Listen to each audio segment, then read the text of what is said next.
Muy buenas tardes. 2 minutos han pasado de las 4 de la tarde. Estamos reiniciando la programación en vivo de Radio El Arca.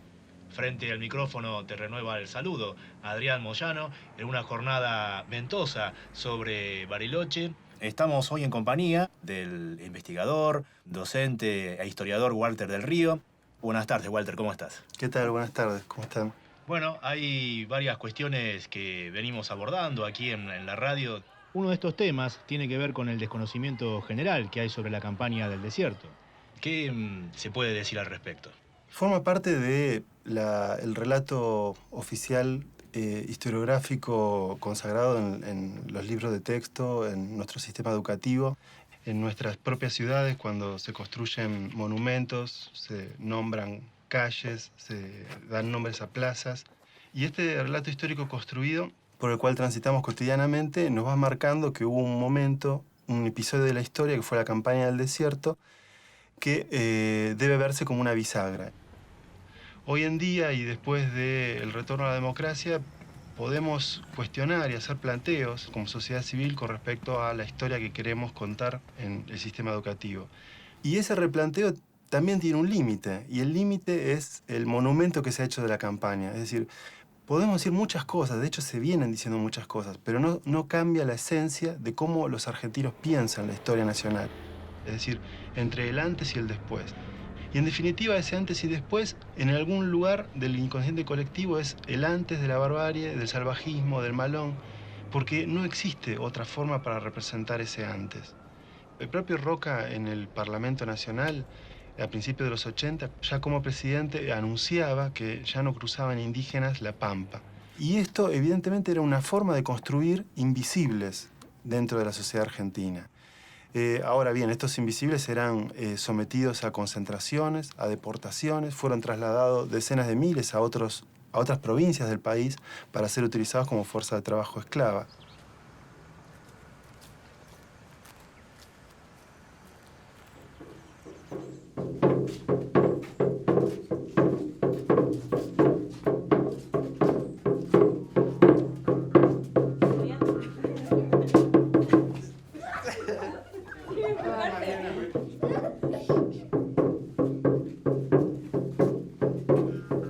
Ahora hay que buscar la forma que nadie quede afuera.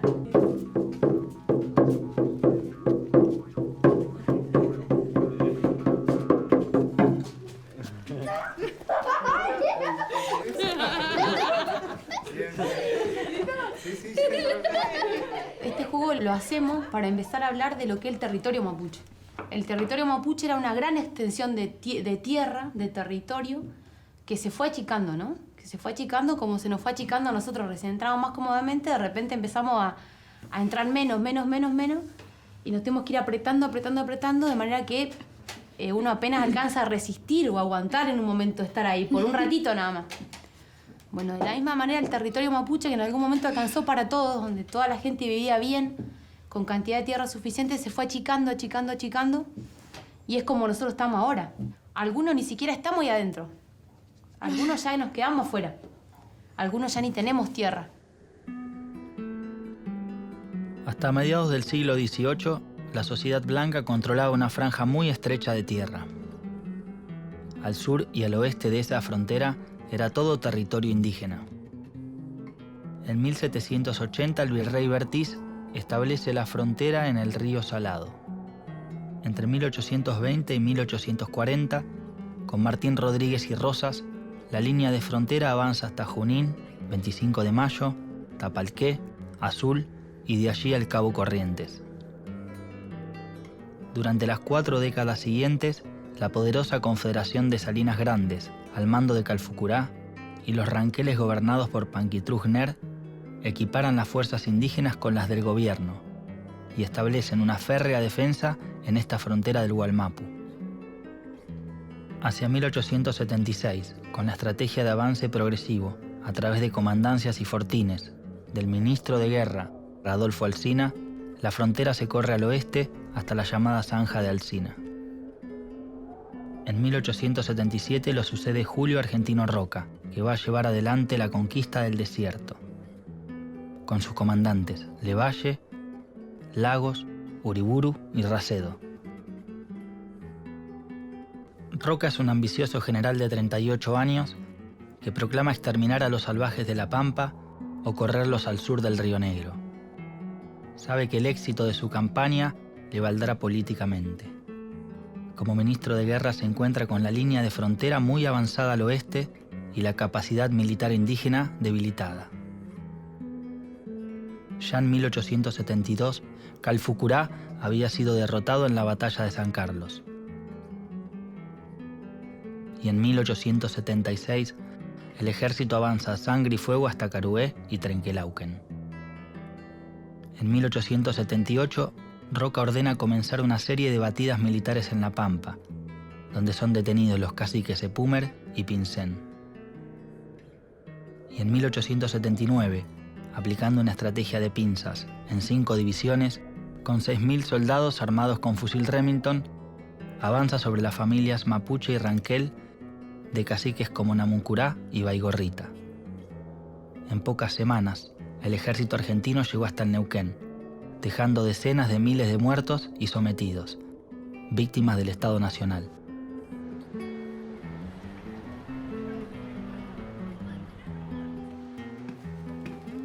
Soy Mariano Nagui, historiador.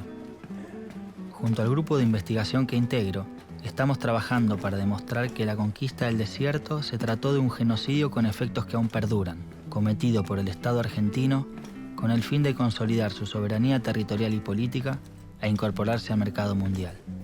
Proceso que se repitió en Chile con la denominada pacificación de la Araucanía.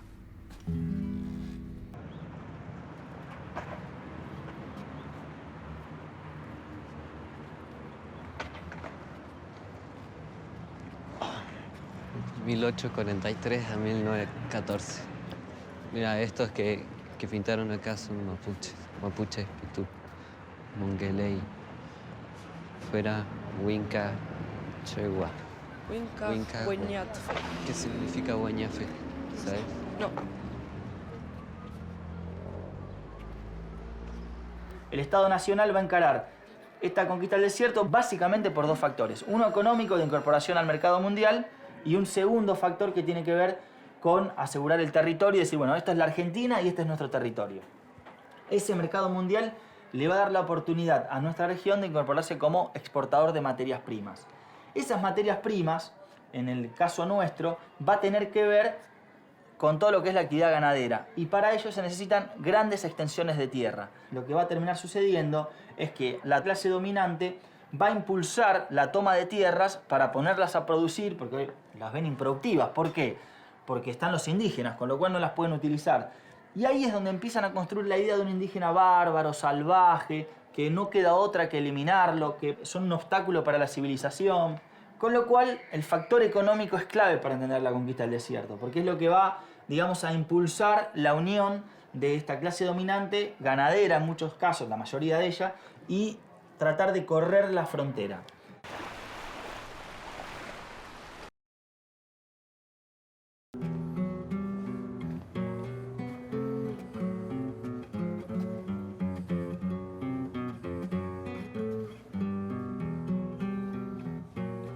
¿Cuáles son las imágenes que tenemos para pensar esta historia?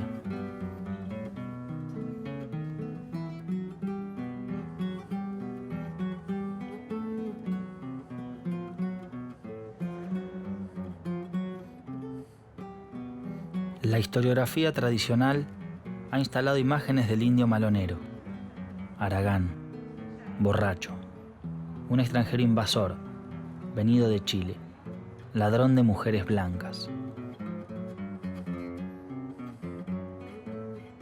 Habitantes del desierto a los que había que sacar para garantizar la seguridad en las fronteras de la civilización y el progreso de la patria. El Ejército Nacional, victorioso y profesionalizado luego de la guerra al Paraguay, se va a encargar de la gesta. Para recordarlo tenemos a Roca y sus comandantes en el billete de 100 pesos, reproducción de una pintura colgada en el Museo Histórico Nacional. Un hecho que no sucedió. Estos militares nunca estuvieron reunidos en campaña. La imagen más famosa de la conquista del desierto es falsa. Además del porte heroico, Blanes pintó a los indígenas sometidos ya evangelizados y a los científicos y agrimensores que se iban a encargar de estudiar y mensurar la tierra conquistada.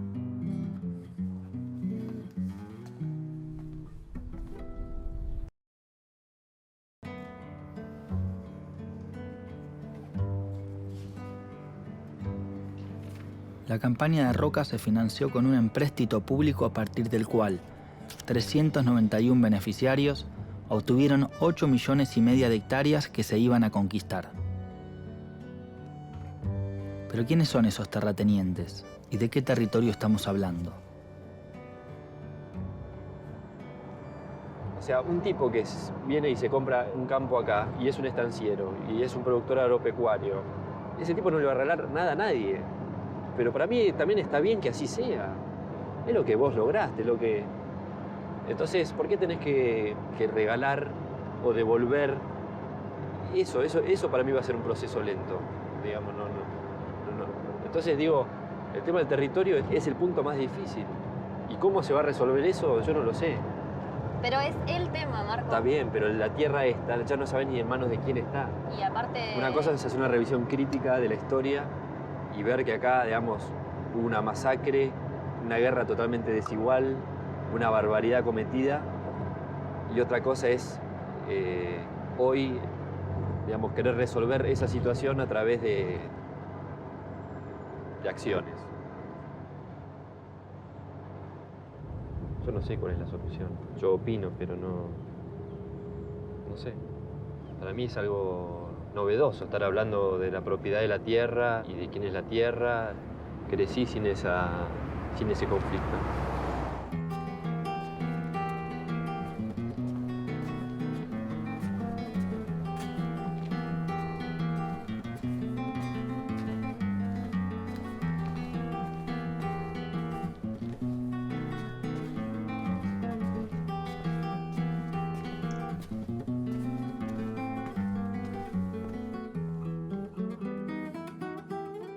En los archivos del Banco Central de la República Argentina existe documentación sobre el empréstito de tierras públicas de octubre de 1878, con el que se financió la conquista del desierto. Los bonos se vendían a razón de 400 pesos por cada lote de 10.000 hectáreas.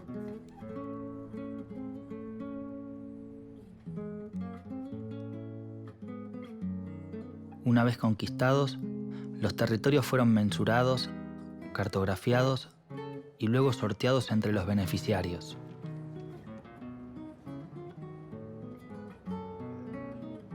A cada uno de ellos se les asignó su título.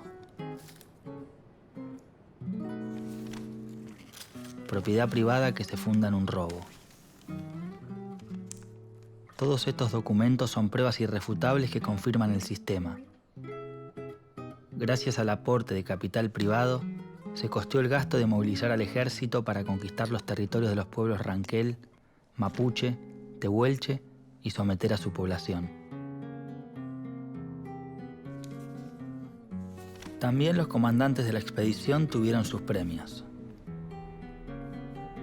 Eduardo Racedo, general de la Nación, ante vuestra señoría respetuosamente expone que no habiéndole sido posible suscribirse en oportunidad al empréstito nacional de tierras públicas por encontrarme en aquel momento expedicionando en la región ranquelina, vengo en súplica a vuestra señoría se digne concederme un área de 10 leguas de dichas tierras. Se resuelve acordarle al señor general don Eduardo Racedo el derecho a suscribirse a 10 acciones del empréstito autorizado por la ley del 5 de octubre de 1878, bajo las condiciones que la misma y demás disposiciones determinan. Roca.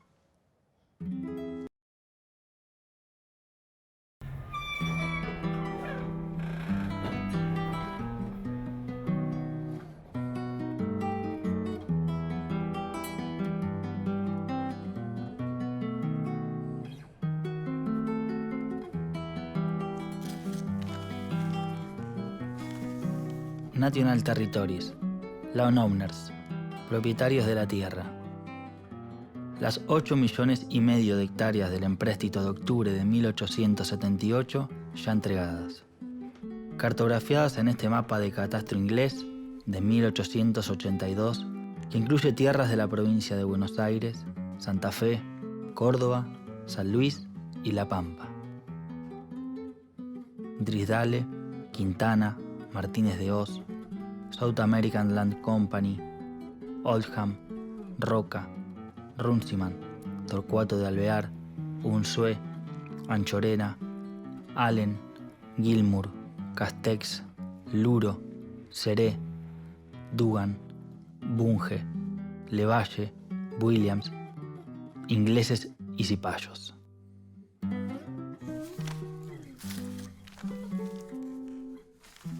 En las últimas 3 décadas del siglo XIX se repartieron de esta manera casi 42 millones de hectáreas, entre menos de 2.000 terratenientes. La conquista del territorio implicó la muerte o el sometimiento de sus legítimos pobladores. ¿A dónde fue a parar toda esa gente?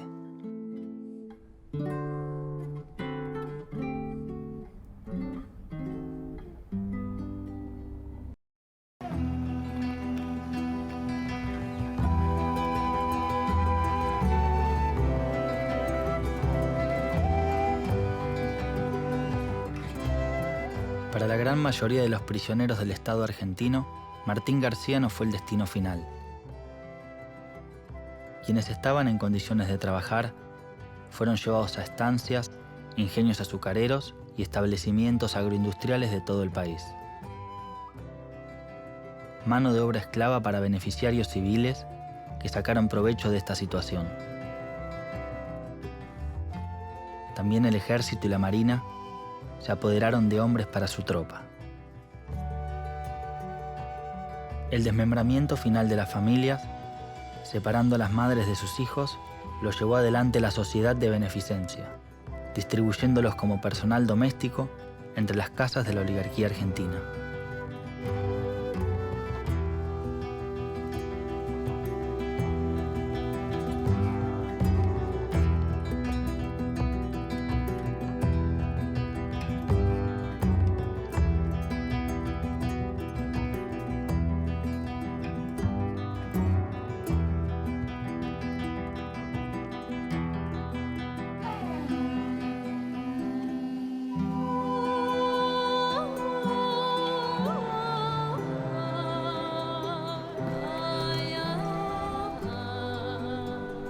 En este museo, obra macabra del perito Pascasio Moreno, se exhibieron hasta hace muy pocos años esqueletos, calaveras y fragmentos de cuerpos de víctimas de las campañas al desierto. Se calcula que hay 10.000 restos humanos alojados en los sótanos del museo. Fusilamientos, deportaciones, campos de concentración, desmembramientos de familias y este museo como eslabón final de esta cadena de infamia. Este es el cementerio de las campañas al desierto, un monumento al holocausto de los pueblos originarios.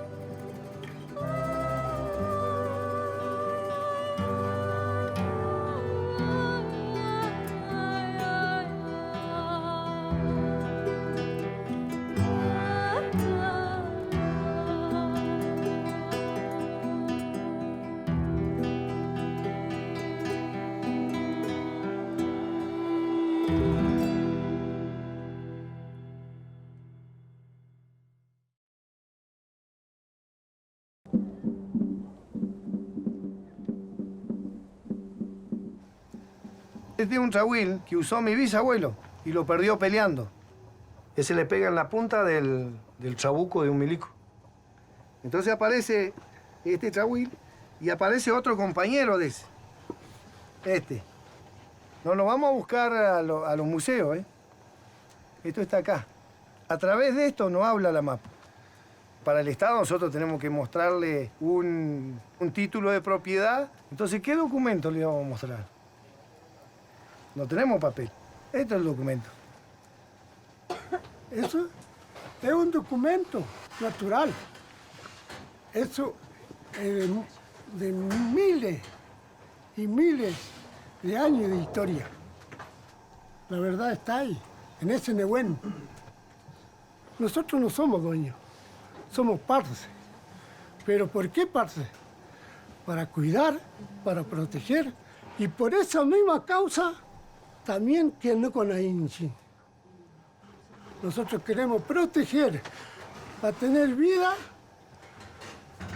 y para hablar del futuro de lo que vienen atrás de nosotros. Pelé, lonco. Sí. Pelé, lonco.